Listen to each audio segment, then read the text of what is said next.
নমস্কার বন্ধুরা, আবারও চলে এসেছি একটি নতুন ভিডিও নিয়ে। আমি টুসি কিচেনে তোমাদের সবাইকে স্বাগত জানিয়ে আজ তোমাদের করে দেখাবো শীতের নতুন আলুর দম।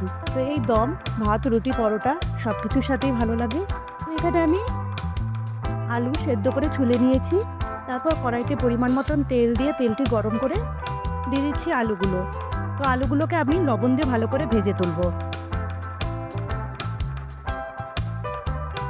আলুগুলো ভাজা হতে হতে আমি এখানে একটি পেস্ট তৈরি করে দিচ্ছি।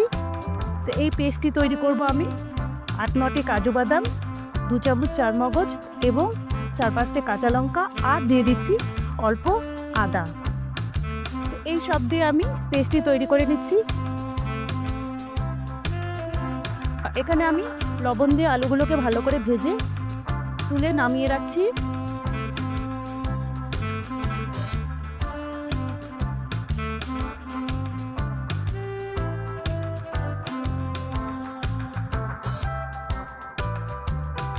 তো ওই কড়াইতেই আমি সামান্য আরেকটু তেল দিয়ে দিচ্ছি হাফ চামচের মতন বাটার।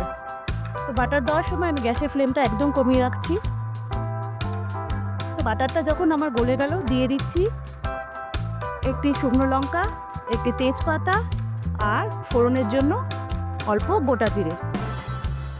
এবারে আমি আগে থেকে যে তৈরি করে রেখেছিলাম পেস্টটি, কাজু বাদাম, আদা, কাঁচা লঙ্কা এবং চারমগজের পেস্টটি দিয়ে অল্প নেড়ে চেড়ে দিয়ে দিচ্ছি 2 চামচের মতন জিরে গুঁড়ো, 1 চামচ কাশ্মীরি লঙ্কার গুঁড়ো আর দিয়ে দিচ্ছি পরিমাণ মতন হলুদ।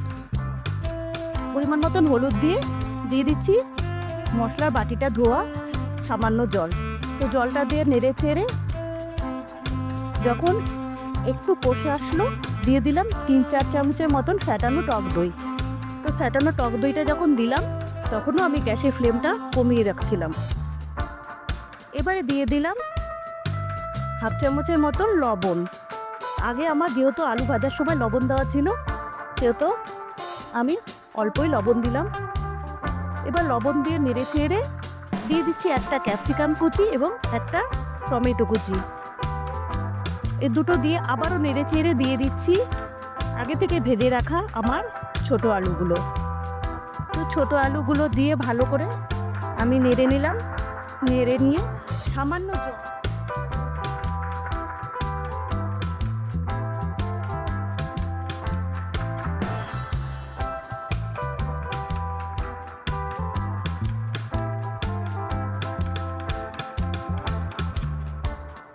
তো ঢাকা দিয়ে একটু কষিয়ে নেব।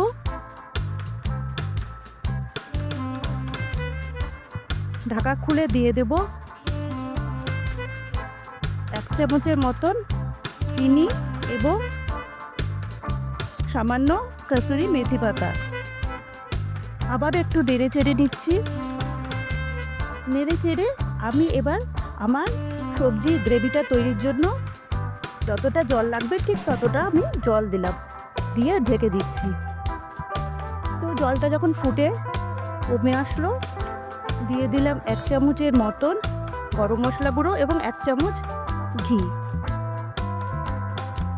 আবার একটু নেড়ে চেড়ে নামিয়ে নেব আমি আমার আলুর দম। তো বন্ধুরা, আমার রান্নাটা তৈরি হয়ে গেল। তো কেমন হলো কমেন্টে জানিও।